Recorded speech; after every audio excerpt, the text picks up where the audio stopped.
Hello, banking exam prep में आपका स्वागत है। आज हम जो एक्सरसाइज करने वाले हैं प्रैक्टिस, वो है फिल इन द ब्लैंक्स।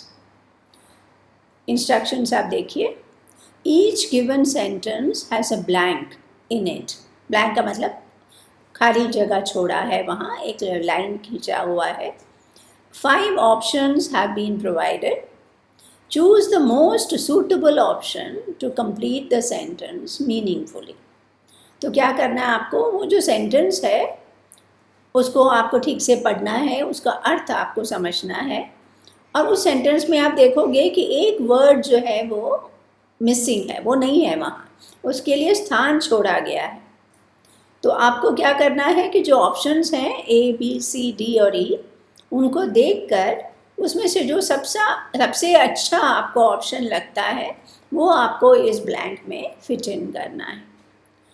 तो हम देखते हैं पहला sentence. The primary advantage of an educational loan is that it enables students to, फिर ब्लैंक है, their academic dreams unrestrained by personal financial limitations। तो पहले तो इसका अर्थ क्या है। यहाँ बताया गया है कि एक एजुकेशनल लोन, शिक्षा के लिए, उच्च शिक्षा के लिए जो लोन दिया जाता है बैंकों से, बाकी संस्थाएं जो भी देती हैं, उसका प्रमुख जो एडवांटेज है, गुण क्या है। It enables students to, students जो हैं छात्र, उनको क्या फ़ायदा होता है कि उनके जो एकेडमिक ड्रीम्स हैं कि वो कुछ पढ़ना चाहते हैं आगे, उच्च शिक्षा, जैसे मान लो डॉक्टर बनना चाहते हैं, इंजीनियर बनना चाहते हैं, कुछ और जो भी उनका ड्रीम है, तो वो फुलफ़िल करने के लिए, और यदि मान लीजिए उनके पास खुद घर पे पैसे नहीं हैं, तो होता है कि हमको लगता है कि अरे पैसे नहीं, हम आगे कैसे पढ़ेंगे। तो ये जो एजुकेशनल लोन है वो हमको सहायता जो है वहाँ से मिलती है। तो ये जो उसका बेसिक अर्थ है, अब आपको ये वर्ड लगाना है वहाँ सही, सो दैट वो सेंटेंस कंप्लीट हो जाए। तो अब फिर से हम देखते हैं सेंटेंस को। The primary advantage of an educational loan is that it enables students to, पहला वर्ड क्या है चॉइस में, advance, advance their academic dreams, कि जो ड्रीम्स हैं आपकी, जो स्वप्न है, एकेडमिक जो ड्रीम्स हैं कि आप क्या पढ़ना चाहते हो, उसको एडवांस करना, उसको और बढ़ाना। अब बढ़ाना तो नहीं है इसका, यहाँ जो सेंटेंस में जो बात कही गई है कि ऑलरेडी आपके पास ड्रीम है, उसको बढ़ाना नहीं है, आपको ड्रीम तक पहुँचना है एक्चुअली। तो एडवांस तो सही नहीं। Keep, to keep their academic dreams, keep का मतलब कि अपने पास रखना। अब ड्रीम अपने पास रखोगे तो वो तो गलत है ना, उसमें तो कोई मीनिंग नहीं है, तो वो गलत है। परस्यू, परस्यू का मतलब क्या होता है कि हम कुछ करना चाहते हैं तो हम उसके पीछे जा सकते हैं, उसकी तरफ हम उसकी ओर बढ़ सकते हैं, pursue. Future their academic dreams, future तो भविष्य है, वो भविष्य का तो यहाँ कोई मीनिंग नहीं है। To know their academic dreams, अब वो तो उनको मालूम है कि उनका ड्रीम क्या है, तो नो तो नहीं है। तो ये एजुकेशनल लोन किसके लिए सहायता जो प्रदान करती है, टू परस्यू। परस्यू का मतलब आपका ड्रीम है, आप वहाँ तक पहुँचना चाहते हो, पैसे की कमी है, तो एजुकेशनल लोन की सहायता से आप वहाँ उसकी ओर बढ़ सकते हो, अपने जो ड्रीम्स हैं उसको फुलफ़िल कर सकते हो। तो कहने का मतलब क्या हुआ कि हम यदि आंसर चूज़ करेंगे तो हमारा आंसर क्या होगा, आंसर होगा ऑप्शन सी, परस्यू, बिकॉज बाकी चारों जो हैं वो गलत हैं। अब परस्यू का मीनिंग क्या है, हमने आपको बताया, to follow, to chase, to go after, कि हम किसी ओर बढ़ रहे हैं। तो यहाँ हम किसकी ओर बढ़ रहे हैं, अपने एकेडमिक ड्रीम्स की ओर बढ़ रहे हैं। तो ये है आपका पहला सेंटेंस। दूसरा देखिए, the increasing number of vehicles on the road combined with lack of, फिर ब्लैंक है, road maintenance has pushed up the risk of accidents। अब यह किस समस्या के बारे में बताई गई है कि the increasing number of vehicles on the road, कि रोड पर बहुत सारी गाड़ियाँ हैं और उसके साथ क्या है, कंबाइंड विथ, उसके साथ क्या हो रहा है, lack of dash road maintenance. अब रोड मेंटेनेंस के बारे में कुछ कमी बताई गई है, लैक ऑफ, तो उसके कारण क्या हो रहा है, it has pushed up the risk of accidents, कि जो एक्सीडेंट्स होती हैं रोड पे वो जो है वो उसका जोखिम जो है बढ़ गया है।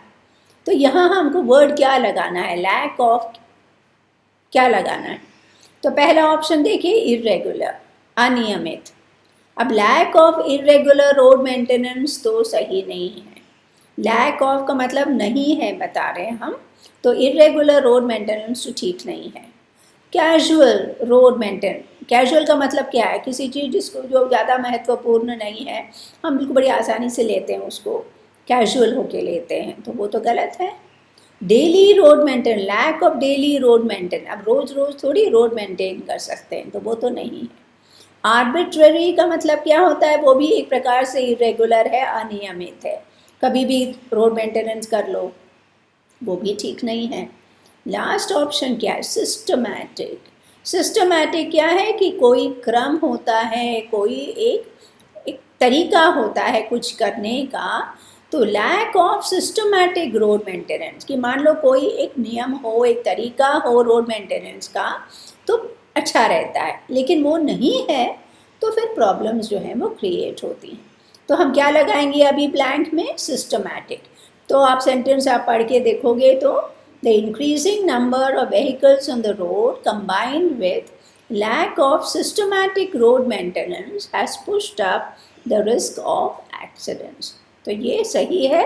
तो हमारा उत्तर क्या है, अभी हम क्या चुनेंगे, ऑप्शन ई, सिस्टमैटिक। अब सिस्टमैटिक के हम कुछ सिनोनिम्स देते हैं आपको, समान अर्थ वाले शब्द, ऑर्गेनाइज्ड, स्ट्रक्चर्ड, ऑर्डरली। तो आप देखो एक सेंटेंस में से आपको कितने शब्द आप सीख गए, एक तो 5 ऑप्शंस दिए गए हैं, तो वो पांचों शब्दों के हमने मीनिंग्स देखे, और जो आंसर है उसका हमने 3 और हमने शब्द उसका हमने देखा है, सेम मीनिंग वाले शब्द हैं। तो इतने सारे शब्द हम एक सेंटेंस से सीख गए हैं, तो ये वोकैबुलरी बढ़ाना बहुत ज़रूरी है। अच्छा, दूसरा सेंटेंस है, the traffic department has blank a strategy to check traffic violations and bring in greater discipline on city roads and highways. अब इसका अर्थ क्या हुआ, ट्रैफिक डिपार्टमेंट ने क्या किया है, हमको एक वर्ड लगाना है वहाँ, अ स्ट्रैटेजी, एक स्ट्रैटेजी बनाया है, काहे के लिए, टू चेक ट्रैफिक वायलेशंस, कि ट्रैफिक की रूल्स होती हैं कि गाड़ी चलाने वाले, पैदल चलने वाले, सबके लिए नियम होते हैं, क्या करना चाहिए। अब लोग ट्रैफिक वायलेशंस करते हैं तो क्या होता है, प्रॉब्लम्स होती हैं, एक्सीडेंट्स होती हैं। तो ये ट्रैफिक वायलेशंस को चेक करना है, उसको कंट्रोल करना है, ये ट्रैफिक डिपार्टमेंट का एक उद्देश्य है। और क्या चाहती है वो, bring in greater discipline on city roads and highways, कि जो सड़क हैं, सिटी के सड़क हैं, बिजी होते हैं, बहुत सारी गाड़ियाँ होती हैं, बहुत लोग होते हैं, और हाईवेज़ में क्या बड़ी स्पीड से गाड़ियाँ जाती हैं। तो ये सब ठीक करने के लिए क्या किया है ट्रैफिक डिपार्टमेंट ने, उसने एक स्ट्रैटेजी बनाया। अब उसके लिए ब्लैंक आप क्या डालोगे उसमें, ब्लैंक में, the traffic department has dash a strategy. अब उसके लिए वर्ड्स देखिए आप, पहला है thought, has thought a strategy, एक तो वो इंग्लिश वाइज वो गलत हो गया, हैज़ थॉट होने से थॉट ऑफ होना चाहिए, यदि आप इंग्लिश का आप ग्रामेटिकल यूज़ देखो, otherwise the traffic department has thought a strategy गलत हो जाता है, और सोचने से नहीं होता ना, उसको तो नियम बनाना पड़ता है। दूसरा क्या है, regulated, has regulated a strategy, ये भी ग्रामेटिकली सही नहीं है। Has devised a strategy, device का मतलब सोच के निकाला है, बनाया है, तो ये ठीक लगता है। डी क्या है, हैज़ रिटन अ स्ट्रैटेजी, एक स्ट्रैटेजी लिखा है। और लास्ट क्या है, has felt a strategy, felt a strategy तो बिल्कुल गलत है। तो इसमें से पांचों में से कुछ तो बिल्कुल ही गलत है, और जो बिल्कुल सही लगता है वो क्या है, डिवाइज्ड। तो हमारा आंसर क्या होगा, answer C, has devised a strategy to check traffic violations. and bring in greater discipline on city roads and highways. अब डिवाइस का मतलब क्या है, जैसे हमने आपको बताया, ड्रॉन अप, फॉर्मुलेटेड, फ्रेम्ड, कि उन्होंने बनाया है। बनाने के लिए है इतने सारे डिफरेंट वर्ड्स आप उसका प्रयोग कर सकते हो। अब ये क्यों हम आपको ये बता रहे हैं, आप देखो यहाँ वर्ड्स आपको सीखने हैं, तो 5 वर्ड्स तो ऑप्शंस में मिल गए, और फिर ये जो आंसर है वो डिवाइस्ड लिखो, has drawn up a strategy लिखो, हैज़ फॉर्मुलेटेड अ स्ट्रैटेजी लिखो, हैज़ फ्रेम्ड अ स्ट्रैटेजी लिखो, सब सही है। तो क्यों? बिकॉज उन्होंने सब समान अर्थी शब्द हैं, तो इसलिए हमने ये सिनोनिम्स जो है वो हमने यहाँ आपको बताया है। अगला sentence, the changing and blank weather patterns experienced by people worldwide has brought into focus the dangers of disturbing nature's ecosystem. अब सेंटेंस का मीनिंग क्या है? द चेंजिंग, कुछ बदल रहा है, और फिर एक ब्लैंक है। वेदर पैटर्न्स, कि ये जो वेदर होता है, गर्मी होती है, सर्दी होता है, बारिश का टाइम आता है, weather patterns experience by people world wide, कि ना आप कोई भी कंट्री में हो, लोग जो है ये एक्सपीरियंस कर रहे हैं कि वेदर पैटर्न जो है वो चेंज हो रही हैं। So it has brought into focus the dangers of disturbing nature's ecosystem. अब प्रकृति जो है, प्रकृति के नियम है, प्रकृति का एक अपना ही एक संतुलन है। अब चाहे आप भूमि देखो या आकाश है, हवा है, पानी है, सबका एक अपना एक सिस्टम है, पेड़ हैं, तो वो जब ठीक से चलता है तो वेदर भी ठीक रहता है। लेकिन जब आजकल लोग क्या देख रहे हैं, किसी भी देश में आप हो, क्या देख रहे हो कि वेदर जो है वो अजीब अजीब से हो रहा है। जहाँ सर्दी होनी चाहिए वहाँ गर्म लगता है, गर्मी होती है, बारिश होना चाहिए, बारिश नहीं होता है। तो ये इस प्रकार की जब प्रॉब्लम्स आती हैं तो it has brought into focus, तो एकदम से हमारा ध्यान जो गया है, किस पर गया है, कि यदि हम प्रकृति के जो संतुलन है उसको बिगाड़ें तो इस प्रकार की प्रॉब्लम्स आ सकती हैं। तो मीनिंग तो आप समझ गए होंगे, अब आपको वर्ड देखना है जो हमको इस ब्लैंक में फिट करना है। So the changing and, first word क्या है? नोन। नोन वेदर पैटर्न्स, जो हमको मालूम है। तो एक तरफ आप बोलते हो चेंजिंग, जो बदल रहा है, और दूसरा बोल रहे हो जो हमको मालूम है, नोन वेदर पैटर्न्स, तो वो तो गलत है। दूसरा ऑप्शन क्या है? सिंपल, बहुत ही सरल, बहुत ही सामान्य। अब इतना सरल और सामान्य है तो प्रॉब्लम कहाँ है? तो वो वर्ड तो गलत हो गया। Has estimated, the changing and estimated weather pattern. Estimated का मतलब क्या है? जिसका आप अनुमान लगा सकते हो, तो वो तो गलत है, चेंजिंग है और उससे प्रॉब्लम्स क्रिएट हो रही हैं। अनप्रेडिक्टेबल, अनप्रेडिक्टेबल का मतलब क्या है? जिसके बारे में आप जो है भविष्यवाणी नहीं कर सकते हो।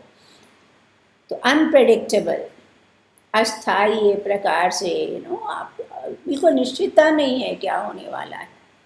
और लास्ट ऑप्शन क्या है? वेरिएबल। अब वेरिएबल और चेंजिंग में तो मीनिंग नहीं है, चेंजिंग का मतलब भी वेरिएबल ही है, तो वो तो एक ही वर्ड को 2 बार दोहराने के समान हो गया। तो इन पांचों में से अब आपको जब पांचों की मीनिंग्स मालूम हैं तो कौन सा सही वर्ड लगना चाहिए? Unpredictable. The changing and unpredictable weather patterns experienced by people worldwide. तो लोग जो हैं वो क्या अनुभव कर रहे हैं कि वेदर पैटर्न बहुत अनप्रेडिक्टेबल हो गई हैं, हम कह नहीं सकते कि अभी मौसम कैसे होने वाला है। तो ये जो है, इसके कारण लोगों को अब लगने लगा है कि ये हम जब नेचर, प्रकृति के साथ खिलवाड़ करते हैं तो प्रॉब्लम्स आ सकती हैं। तो हमारा आंसर हुआ ऑप्शन डी, अनप्रेडिक्टेबल। अब अनप्रेडिक्टेबल के कुछ उसके मीनिंग उसी टाइप के सेम अर्थ वाले वर्ड्स दिए गए हैं, जिसको सिनोनिम्स कहते हैं, अनफोर्सिएबल, अनसर्टन, इरैटिक। तो फिर से आपने 5 वर्ड्स देखे और फिर अनप्रेडिक्टेबल के आपने 3 और शब्द, उसी अर्थ वाले शब्द। अब देखिए next sentence, the power cut imposed in the city brings out the blank need to harness water and other resources for power generation.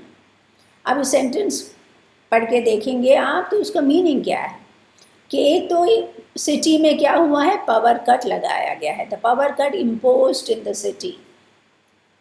जो अधिकारी हैं उन्होंने पावर कट लगाया है, और जब ये पावर कट होता है तो लोगों को पता सुविधा होती है, सबको होती है, तो उस टाइम पे क्या होता है, इट ब्रिंग्स आउट, लोगों का ध्यान जाता है, कहाँ जाता है, the need to harness water, कुछ जो है पावर जो है वो पानी से भी, हाइड्रो इलेक्ट्रिसिटी हम जनरेट कर सकते हैं, एंड अदर रिसोर्सेज जैसे कोल, थर्मल पावर है, जो भी है, तो फॉर पावर जनरेशन, तो जो भी चाहिए, तो किस प्रकार से हम पावर जनरेशन करें, इस बात के ऊपर हमारा ध्यान जाता है। कब जाता है, स्पेशली जब पावर कट होता है।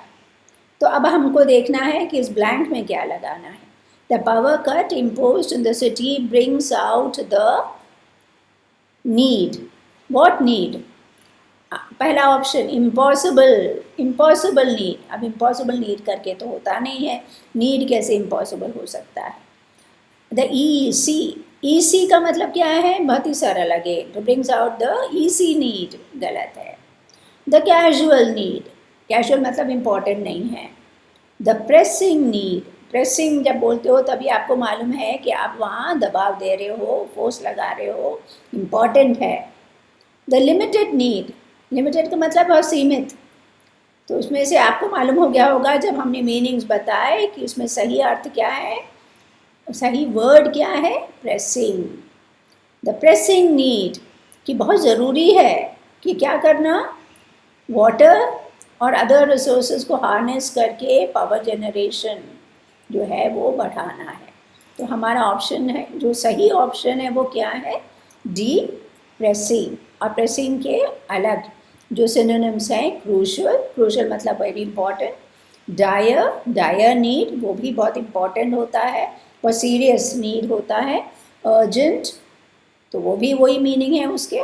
तो आप देखोगे आप अगेन कि 5 वर्ड्स आपने देखे, उसके अर्थ हमने आपको बताए, और जो आंसर है प्रेसिंग, द प्रेसिंग नीड, तो प्रेसिंग का जो है अर्थ, उसके बदले आप क्रूशियल बोल सकते हो, द डायर नीड बोल सकते हो, तो ये सब उसी अर्थ के शब्द हैं। तो ये आपने आज के इस वीडियो सेशन में क्या किया है, काफ़ी सारे वर्ड्स जो हैं, करीबन ऑलमोस्ट 40 वर्ड्स हो गए, ये तो आपने सीखा, उसका अर्थ समझा, जो आंसर्स जो थे उसके ऑप्शंस के जो करेक्ट आंसर जो था उसका हमने मीनिंग फिर से यहाँ डाल दिया है। तो इससे आपका वोकैबुलरी बढ़ेगा, आप वर्ड्स के मीनिंग समझ पाओगे। तो stay tuned for more prep and practice sessions and subscribe to teach यार।